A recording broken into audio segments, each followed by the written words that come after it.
Hello, I'm Marcia Kavanaugh. Thanks so much for joining us. 3 times in the last few weeks, New Orleans was seen as the target of hurricanes, though they eventually turned in another direction. Was it science or was it luck? We'll examine. There's little luck in the condition of the state's economy as revealed this week in a dismal report. In politics, the campaigning continues in the Orleans Parish D.A.'s race. So does the arguing over early voting, only now with a federal judge weighing in. And we will look at the colorful and controversial career of the late New Orleans coroner Frank Minyard. Our Future Watch segment examines the Reboot Your Careers programs at technical colleges in the state, and it investigates observations that there are more lizards than usual around town. On the vine are tonight's Informed Sources, Errol Laborde, producer of Informed Sources, Stephanie Grace, political columnist, the Times-Picayune, the New Orleans Advocate, Dave Cohen, news director, WWL Radio, and Don Ostrom, Channel 12's Future Watch reporter. And we're going to go over to Dave first, because it just seems like the tropical systems, then they turn into hurricanes in the Gulf, just keep on coming. But so far, we've been spared, thank God. Yeah, we've never seen this many storms this early ever before in the history of the tropics. Exhausting the storm names now. There's none left on the storm name list, so we're going to the Greek alphabet.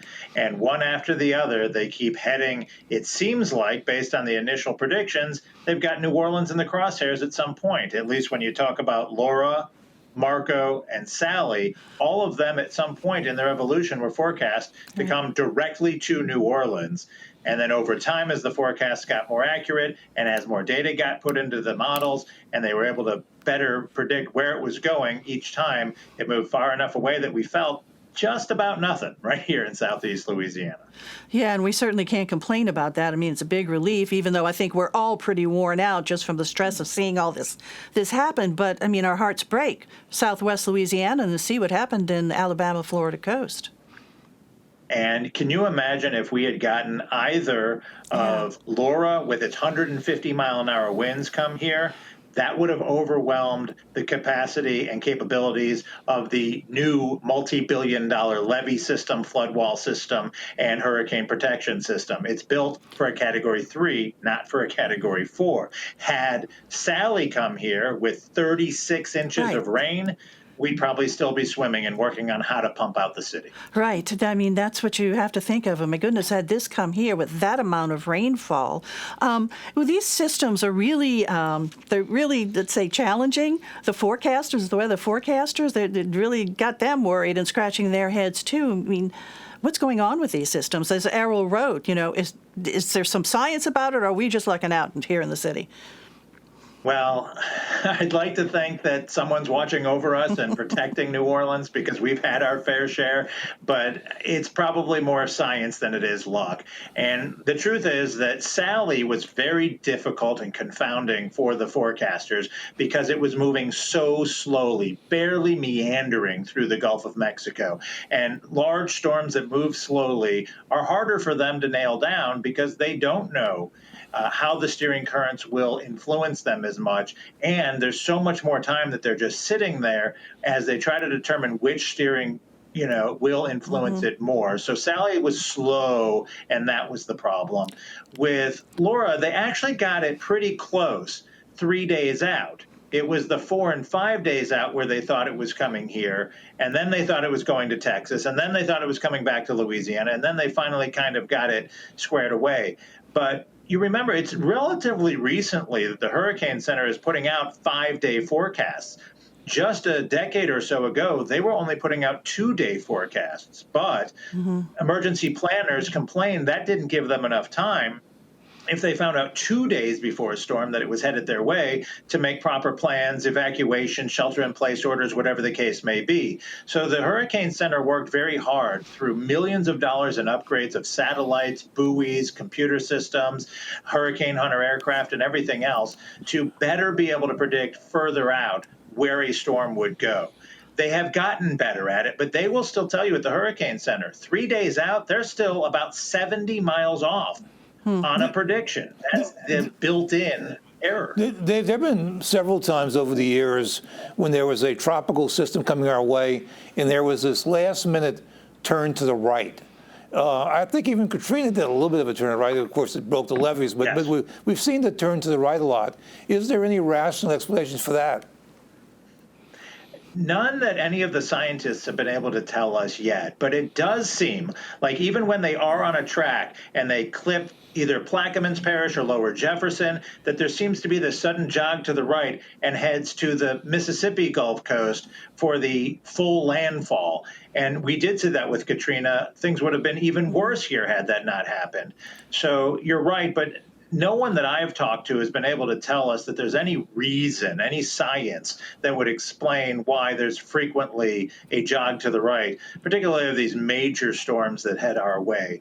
You know, one of the things that I've heard a lot of people express frustration over is that perhaps we're putting too much into these computer models now, that too much of the forecasting is being determined. They take all of the models, they put them in, and then you see the spaghetti plots with the lines all over. And then typically what the forecast from the Hurricane Center is the consensus model right in the middle of all of the other models. Some leave that then ask though, well, where is the human element of this? Where is the expertise where a human being looks at all of the factors and says, based on what we're seeing, here's what we think is going to happen, because the computers aren't getting it right. And, you know, if you're in Pensacola right now, you're really wondering, wait a minute, I never heard anyone say the eye was going to make it into Pensacola.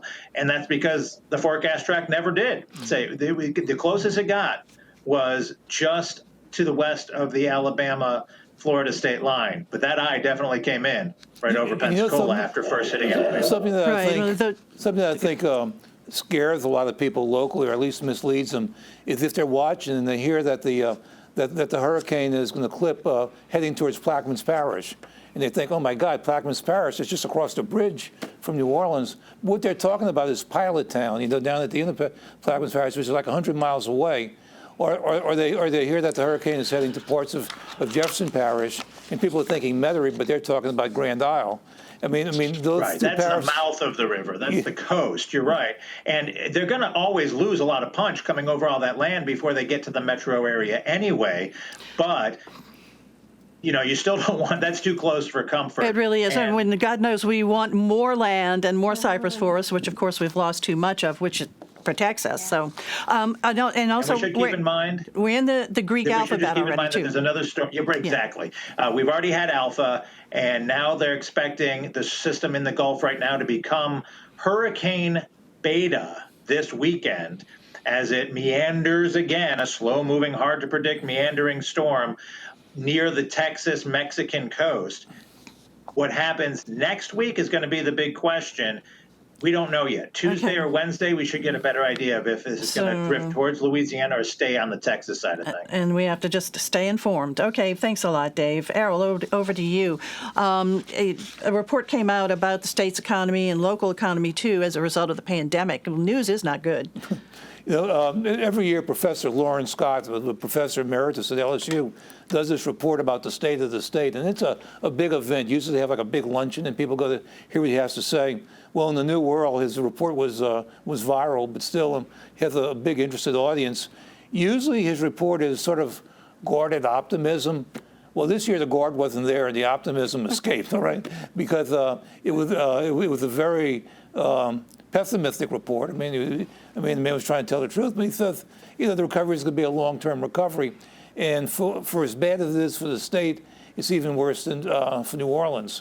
Problem that New Orleans is facing is the big tourism economy, which relies so much on conventions. And, you know, people aren't going to want to be holding conventions or coming to conventions where you have these big events where people get close up. I got to tell you, even before this, the convention industry was a little bit in trouble because of all of this teleconferencing now, that more and more people are doing that sort of thing. Just today, there was a story in The Advocate about yesterday, the board of the convention center heard that 2 major conventions that were coming up the next few months canceled. And so the troubled convention industry is a big problem for New Orleans because just so much depends on hospitality. they also pointed out, there have been times when the economy's been bad before, in the 80s when there was the oil recession and after Katrina. But they said in the times when we've had trouble, we've lost the jobs maybe over a period of months or a couple of years. These we lost in a hurry. These were all jobs that were just lost quickly. Yeah. And so that's a problem. An interesting comparison they made is someone asked about Lake Charles's recovery versus New Orleans' recovery after Katrina. And he said that Lake Charles's recovery will be quicker than New Orleans was after Katrina. And the reason is because most of the damage in Lake Charles was wind damage, and there's more insurance coverage about that than there is for flood damage. And so he said there's going to be money flowing in Lake Charles, and that Lake Charles is going to make a good recovery. Will perhaps be a bigger city after that. Now you go back to New Orleans after Katrina. We came out ahead too after a while, but it wasn't necessarily because of the insurance. It was because of all the federal programs, everything else that came in. But what's the year to look to? Now, there's going to be improvement by increments, and certainly everybody loves the city. Everybody's going to do things to create things for the city, and so there's going to be some good things happening. But when they look at 2019, which is now the benchmark of the good old days, a comparison maybe early or late 21-22 or 21-23. Yeah. So it'll definitely take us a while to get there. Yeah, but the point that comes to my mind though when I think about those bad times is that there was always things that people love New Orleans enough that they stimulate them to do more. And there's going to be some leadership that needs to come from the private sector, as there have been in the past, to do things, to create things, and to just, make the city gel and move during this time. All righty, E. Thanks a lot. Stephanie, we're going to go over to you now because in the midst of hurricanes and pandemics, there still is a big election coming up. Elections, yes. Yeah. And early voting, what about it? Okay, so we think as of now, this is what's going to happen in November. For the November election, early voting, is normally 7 days. There's been this big fight over what the emergency plan should be, kind of what allowances they should make because of the coronavirus, because of people's concern over going to the polls and being in a crowd, and are other people wearing masks?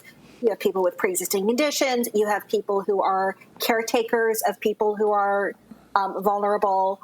And this has all gotten caught up in the politics of it because, the Republican Party, starting with Donald Trump, is saying, absentee voting is bad. It creates fraud. There is very little evidence of this. Let me just say that right out loud.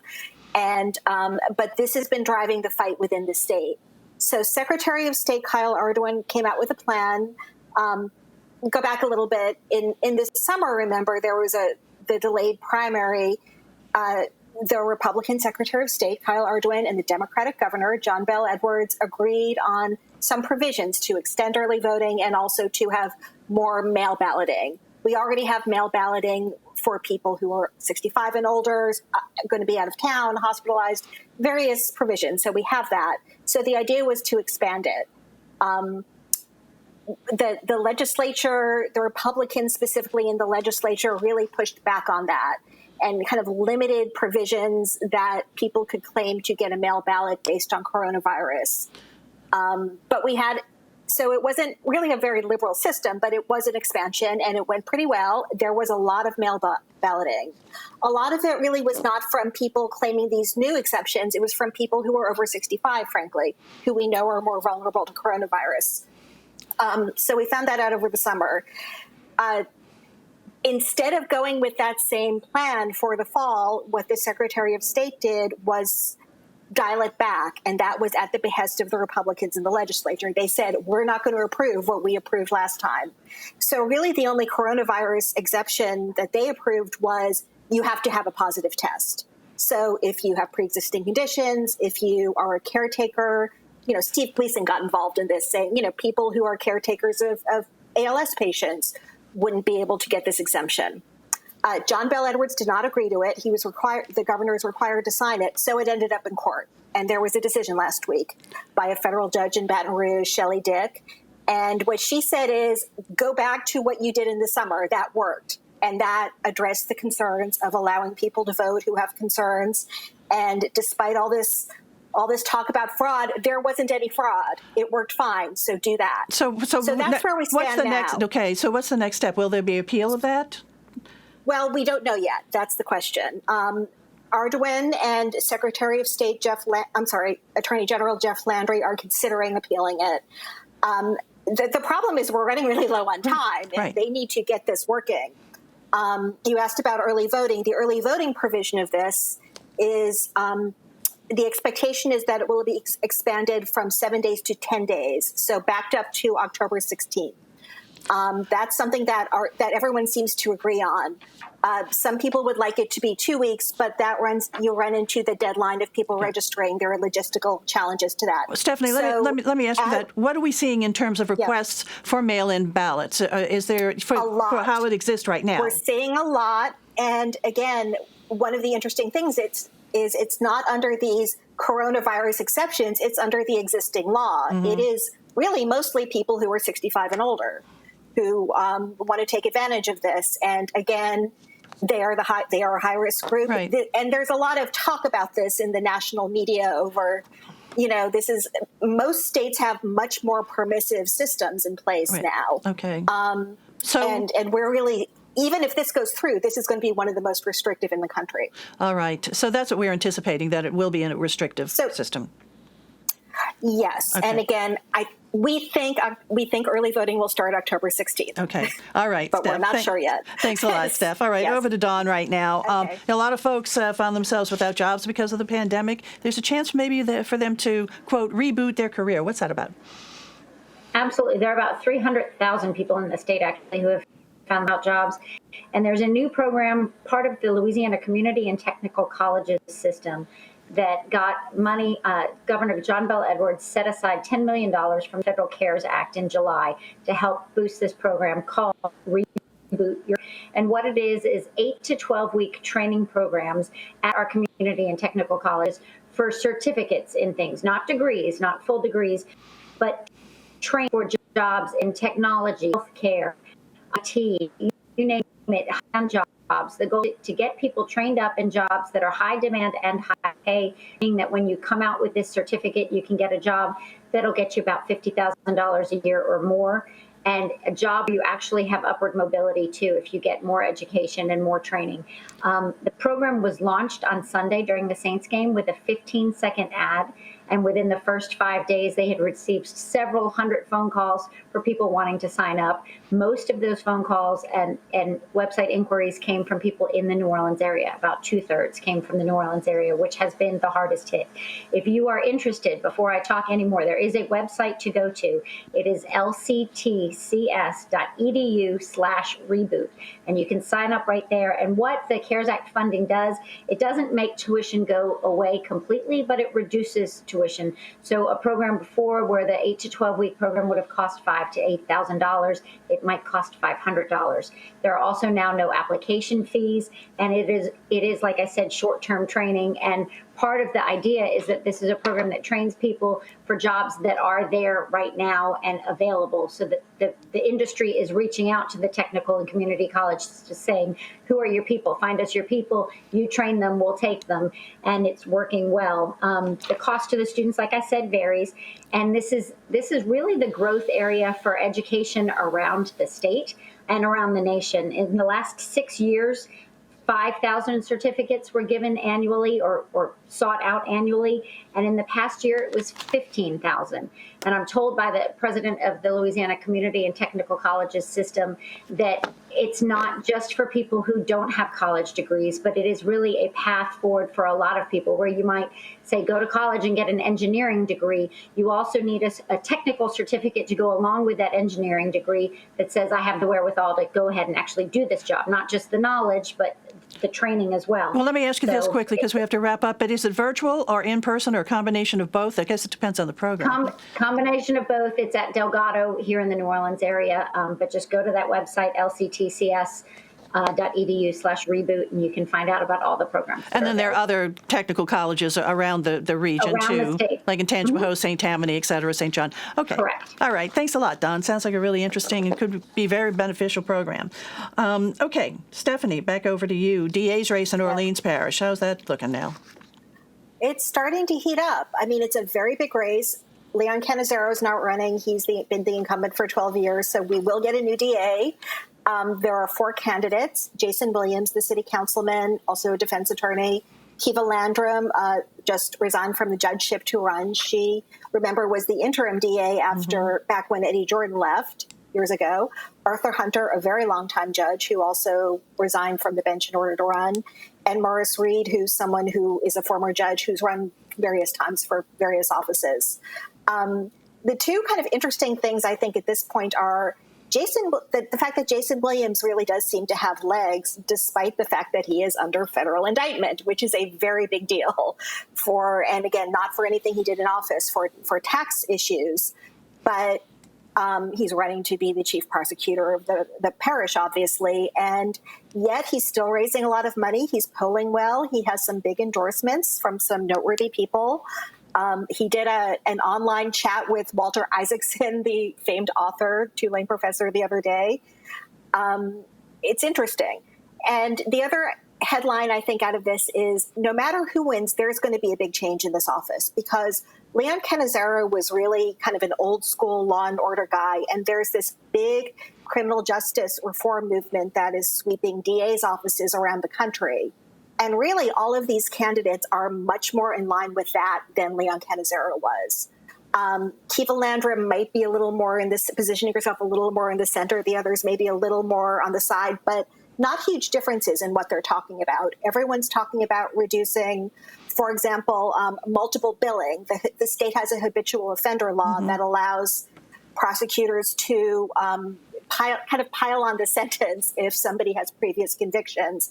And this is something that's been very controversial. There have been cases where people have ended up with very long sentences for minor offenses because they've had previous offenses, where it's used to kind of push plea bargains. And really all of them say they want to dial it way back and use it really only for violent criminals, not people, not violent offenses. So that juvenile justice, how many juveniles are transferred to adult court, I think we might see some dialing back on that.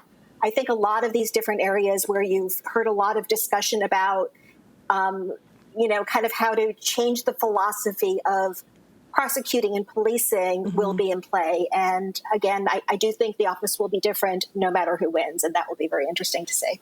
Likely runoff, do you think? Oh, yes, definitely. So again, the runoff, the general election, the primary is election day, is presidential election day. So that will be a huge turnout election. Right. The runoff will be in December, so that will be a small turnout election. So they will be very different dynamics. Okay. All right, Steph, thanks a lot. Dawn, over to you. And let's now talk about lizards in our community. And there are the green ones, and then we're seeing the brown ones. And that's basically what you want to kind of focus on, I think. Well, I just thought it might be kind of fun. And lots of people have said, have you seen them? It looks like they're taking over, all the little brown ones scurrying around. The brown ones are called brown anoles, and the green ones are called green anoles. And I talked to the reptile expert at Audubon Institute this week, and he said, we don't actually have more than we've had before. It just is breeding season. So you see, they're this big, the little tiny brown ones scurrying around that move. The reason we believe in our heads that the brown ones are taking over and that there are more of them is that they're more ground dwellers. And over time, the green ones, as the brown ones have come in, have evolved to have longer arms and legs so that they can go higher in the tree branches. So the brown ones we see on the ground cover and down low, the green ones are up high. We're not seeing them as much, but they're all here. And you actually don't want them to go away because they're responsible for eating mosquitoes and spiders and cockroaches. So be happy that they're here. There aren't necessarily more of them, and they won't all last. All the little babies you're seeing now, a lot of them won't make it through. It's not like they will stick around and we'll have an overpopulation of lizards. Their natural predators are snakes and birds and small mammals and domestic cats and small children who like to catch them as well. So they're not a new species to our area. The brown ones aren't native, though, to here. The green ones were. The brown ones. Yep. Dawn, do you think it'd be possible to train the brown ones to eat Formosan termites? They're both invaders. That's a good Errol, I idea, think E. you're onto something. You're onto something, and you can figure out that $1 million idea. I think we have this the brown conversation ones, I every year believe- about this time, though, because we walk out the back door and they're everywhere. Yeah. And they're we everywhere, have short like- memories, and we forget. A year ago, we thought the same thing. Oh my God, are there more of them? They're They're everywhere. taking over. Right. So they're not taking over, but they do believe that the brown ones arrived in Louisiana courtesy of the nursery industry in Florida. They came in plant soil or in plants themselves, in potted plants, and then they established themselves in our area, and the rest is history. So, but we're still going to have our green lizards, and we may not see them as much right now, but they've not gone away. They have not gone away. They do, however, compete for the same food sources. They're competing with the brown lizards for the same bugs. But like I said, they have learned scientifically that they have evolved with longer arms and legs so that they can go higher and catch the bugs that are higher and leave the low-lying bugs to the brown ones. And they definitely are fun, either brown or green, for little kids to catch. I know. My grandson is an expert catcher of lizards. I had one get in my house this week, and I called my 9-year-old. Please get it. Right. I can't. That's right. And even if they do lose their tail does regenerate. Oh, So okay. they'll be okay. All good information. Thanks a lot, Dawn. All right, time for a roundtable roundup. Other stories. Errol, let's start with you. Well, I want to acknowledge a little bit of sad news, but the death this week of Frank Minyard, who was by a long time, 40 years, he was the coroner in Orleans Parish. You know, I remember when he first ran as a young man. He was at a meeting and he says, people think a coroner is associated with death. I want to be a coroner for the living. I want to talk about health care and health improvement. And he was certainly a character. He certainly brought a lot of life to an office that's not associated with life. And of course, he'll always be famous for his trumpet playing. Right. You know, there was a time the coroner played the trumpet and the D.A., Harry Connick, sang. Right. And so we had like a duet at criminal court, but he was certainly one of the more characters. John Pope in The Advocate did a brilliant obituary on him. Right. And so if you can find it, I recommend reading it. Right. Dr. Minyard, a real gentleman. Our condolences to his family. Okay, Dave, over to you. A scary moment for 7,600 people who are currently unemployed and have been getting the pandemic unemployment. Last week, letters went out telling them that they had to pay back all of the money they had received from the state and federal government from the Louisiana Workforce Commission. Turns out the letters were an error, but these people suddenly who currently have no job were being told the thousands of dollars you've gotten, Very you right. have to give it all back. But an error. And they didn't have it. Okay. It was an error, All right. and letters went out this week apologizing. Okay, Doc, we're running tight on time. Dawn. Well, we haven't talked about the Saints at all, who had the most watched opening game in the last 4 years on TV, and they're back on TV Monday night. And I think they're bringing some normalcy and joy back into the community. On their way to victory, too, we're sure. Stephanie, real quick. More bad news on unemployment. The second round of federal extra benefits is running out. The state fund is running dry, which means Louisiana's very low state benefits are probably going to get lower. Yep, that is not good news. All right, guys, thanks a lot for joining us from your different locations. Thank you all for joining us, too. See you again next week for Informed Sources. Have a good evening.